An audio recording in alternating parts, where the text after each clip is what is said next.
There were no passengers in the Police. There was no easy ride. Every one of us, it wasn't easy. It wasn't fun. You know, I've described it as like a Prada suit made out of razor blades. And it wasn't comfortable at all. Even though when we weren't playing music, we actually got along really well. Like now we haven't played music together in a decade and we get along just fine. Yeah, funny how that works. Funny how that works. And we were getting along fine. And then we decided to do the reunion tour. And this is going to be great. Yeah, we've all matured. We've grown up. We have families now, children who love us. Yeah. And we will come in together and make music together, my brother. It'll fit together like an old glove. Yeah. Not.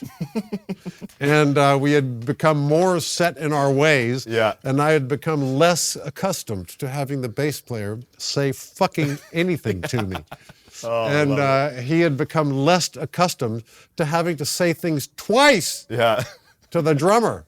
Well, especially when all of you had your own careers at that point, went different directions. It's like you're all your own bosses. Yeah, and we had grown apart musically, so we were, you know, at least back then we were codependent. Yeah. And we were stuck in a van together, listening to Talking Heads and B-52s together, and even Fleetwood Mac, you know, kind of a guilty pleasure. Yeah. Secretly, all of us were listening to Rumors without letting on to the other guys. Yeah. In the intervening years, we were not listening to the same music. We were not traveling in a van together, and so we grew apart. So it was very difficult to reassemble. Yeah.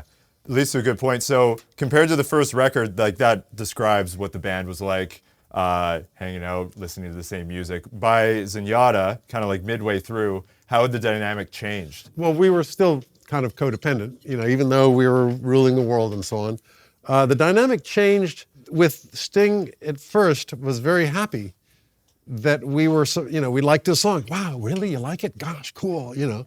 And he would be more receptive to input. And as he became more affirmed as a writer of hits, and he became more knowledgeable and experienced in how you use a studio and how you assemble a rock track, he knew what he was doing, you know. Just because he came over to me and started giving me shit doesn't mean he's wrong. In fact, the time when I really, really, really needed to throttle the life out of him was when he was right. That fucking asshole, fuck off! I ain't playing that. I don't care if it's better. I ain't playing it. Stick to your guns. Yeah, just turn around, play your bass. And then I think, well, actually, that's a pretty good idea. Yeah, just don't tell him that. And then I'd forget about it and I'd play some other shit. Yeah. It became more and more difficult for him to do those compromises because he gives a shit, and we all do. All three of us did. That's why there was conflict. Yeah. Because it was really, really important to. Don't you understand that that's this, you know, for my dearly beloved, dear leader, Sting, there is only one artistic truth. I am a younger sibling rather than an older sibling. Therefore, for a younger sibling, there are many artistic truths. Okay, that's true as well. Yeah. And being, you know, suffering from a lack of discipline, I would follow my own artistic truth, which would drive him nuts. Yeah, I bet. That's not the truth. Yeah. What I came up with. I wrote this goddamn song well within his rights. I say this with love and a bit of a sneer. Yeah, just a little bit. Just measured with a toothpick. I learned most of my shit from Stingo, I have to say, and which gives me the right to piss all over him. Of course. God damn it.